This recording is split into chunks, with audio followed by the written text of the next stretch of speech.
Salam sejahtera. Nama saya Jayakumar Anil Laki Dewan, nombor metrik J464119. Topik hari ini dan pembentangan yang kita pilih adalah kebuluran. Apakah itu kebuluran? Kebuluran ialah keadaan di mana berlakunya ketidakcukupan makanan yang teruk atau kelaparan yang amat hingga boleh menyebabkan kematian. Ia merupakan keadaan yang paling teruk bagi pemakanan tak seimbang. Hampir kesemua benua di dunia pernah mengalami sahad getih melawan kebuluran dalam sejarah manusia. Kebuluran di Bengal pada tahun 1770 misalnya telah merenggut hampir 1 juta nyawa di sesetengah negara, terutamanya di kawasan Sahara Afrika. Kebuluran terus menjadi kes yang serius dan buruk sehingga kini. Okey, seterusnya saya akan membentangkan tentang statistik di Malaysia yang mengalami dalam kebuluran ni. Kajian saya memberi fokus kepada 3 kumpulan, iaitu golongan B40, golongan orang asli dan golongan penerima bantuan misalnya daripada Jabatan Kebajikan Masyarakat dan Pusat Zakat. Berdasarkan kajian saya, sebelum COVID-19, kira-kira 50 hingga 60% golongan B40 mengalami ketidakcukupan makanan. Bagi golongan penerima bantuan, ketidakcukupan makanan adalah pada 70 hingga 80% dan orang asli mencatatkan 80% ketidakcukupan makanan. Katanya yang menjangkakan dan orang asli mencatatkan 80% ketidakcukupan makanan. Katanya yang menjagakan keadaan semakin serius selepas negara dilanda COVID-19.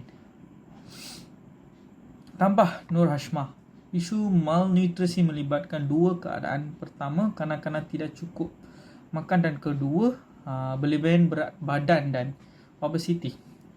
Merujuk kepada data tinjauan kebangsaan kesihatan dan morbidity 2019, sejumlah 21.8% kanak-kanak di bawah umur 5 tahun terbantut kesan daripada malnutrisi, manakala 29.8% kanak-kanak berumur 5 hingga 17 tahun berlebihan berat badan 50.0% dan obes 40.8%. Ini statistik daripada tinjauan kebangsaan kesihatan dan morbidity 2019.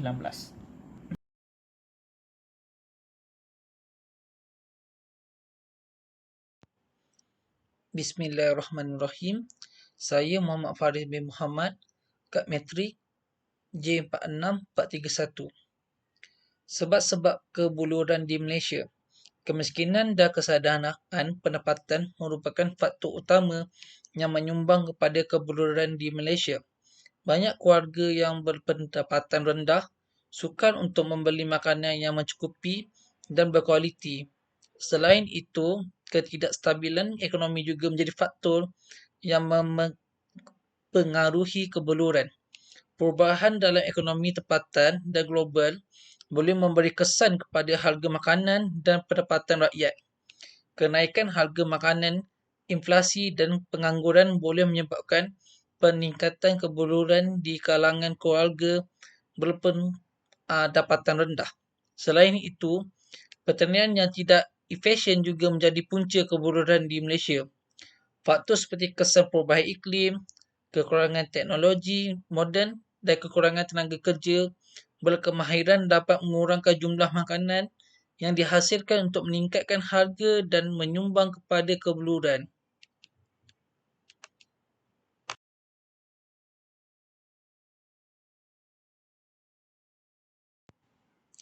Kesan kebuluran.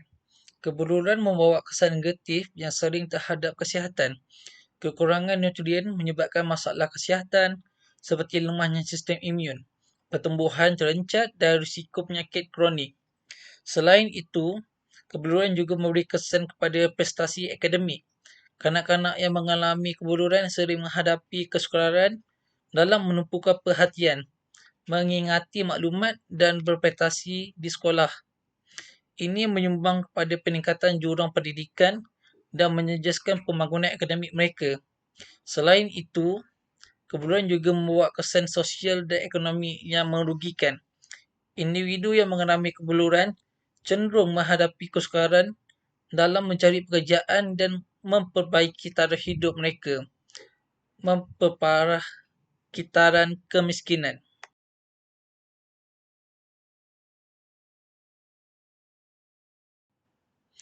Cadangan penyelesaian. Untuk mengatasi isu kebeluran di Malaysia, beberapa langkah dapat diambil. Pertama, sistem bantuan sosial perlu diperbaiki. Peningkatan dalam sistem bantuan sosial untuk keluarga berpendapatan rendah dapat membantu mengurangkan kebeluran. Ini termasuklah program pemakanan sekolah, bantuan kewangan kepada keluarga yang memerlukan, dan subsidi makanan.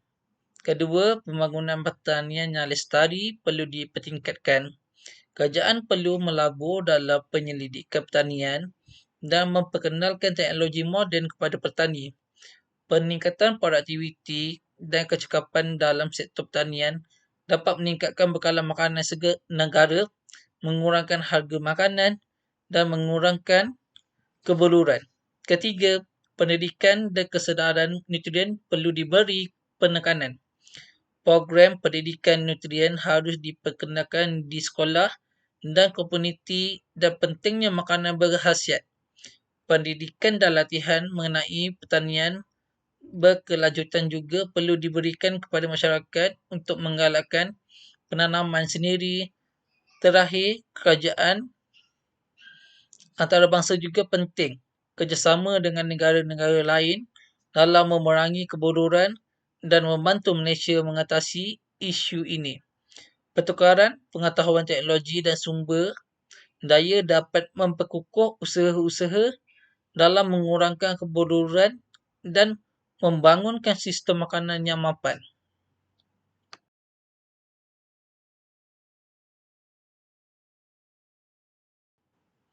Kesimpulan, isu kebeluran di Malaysia memerlukan tindakan segera daripada kerajaan dan pihak berkepentingan dalam menambah baikkan sistem bantuan sosial, pembangunan pertanian yang lestari, pendidikan dan kesedaran nutrien, serta kerjasama antarabangsa Malaysia dapat mengatasi kebeluran dan mewujudkan sistem ini.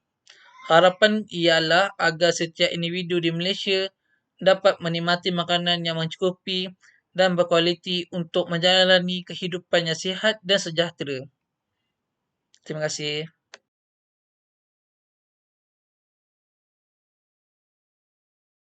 Okey, seterusnya bahagian rumusan untuk menangani isu kebeluran ni. Pertamanya, keadaan ekonomi harus diperbaiki ya. Kerajaan perlu melabur dalam sektor ekonomi yang asas seperti sektor pertanian. Kerajaan boleh memberi bantuan kewangan teknikal baja dan lain-lain. Kerajaan boleh memberi bajet organik secara percuma atau dengan harga yang rendah kepada para petani untuk membantu mereka meningkatkan hasil pertanian. Dengan cara ini adalah salah satu cara untuk kita boleh menangani isu kebeluran yang masa yang akan datang. Selain itu, kerajaan juga boleh mengadakan kursus untuk golongan lemah seperti wanita dan kanak-kanak supaya mereka dapat belajar kemahiran seperti membuat barang-barang keperluan harian ataupun alat hiasan. Kerajaan boleh memupuk hasil-hasil kraf tangan kepada mereka supaya mereka dapat menampung kehidupan sendiri ya. Seterusnya, kerajaan juga harus menghayatkan kelahiran anak setiap keluarga seperti dasar yang dilaksanakan di negara China. Faktor utama kebeluran di Afrika adalah kerana jumlah penduduk yang terlalu banyak. Ini adalah kerana penduduk di situ tidak mempunyai ilmu tentang rancangan keluarga. Oleh itu, untuk menjayakan dasar ini, kerajaan harus mengajar rakyat tentang seks dan cara-cara untuk mengawal kelahiran anak-anak. Dengan ini, pertumbuhan penduduk dapat dikawal dan isu kebeluran dapat diatasi.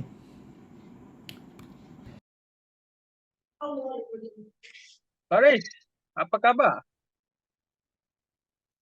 Alhamdulillah, saya baik, Jaya. Tetapi saya amat risau tentang keadaan kebeluran di Malaysia. Semakin banyak orang yang tidak memiliki makanan yang mencukupi. Masalah kebeluran semakin serius. Kita perlu mengambil tindakan untuk membantu. Apa pendapatmu, Faris? Saya setuju, Jaya. Kita perlu bekerjasama dengan badan amal dan komuniti setempat untuk mengumpul makanan dan memberi bantuan kepada mereka yang memerlukan.